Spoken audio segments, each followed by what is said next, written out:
Video. I'm videoing, Scotty. Jeez. Don't use my line.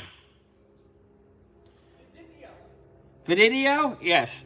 Anyway, back here on Aaron's 62 D100. Got the base plate off.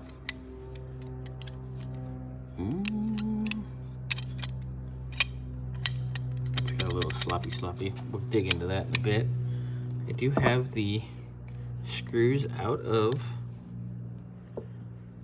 the top as well, which we will get that disassembled here momentarily so we can get inside and look at the bowl. Main body's looking pretty good. Definitely has seen better days, but it's just a little dirty. I'll pull the plugs out here.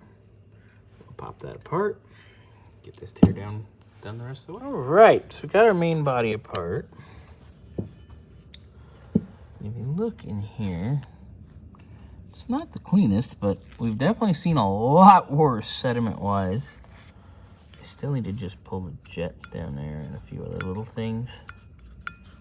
And the plugs, still gotta get the plugs out. But then, this will be all ready to go and take a little bath. All right. Next stop, bath time for baby.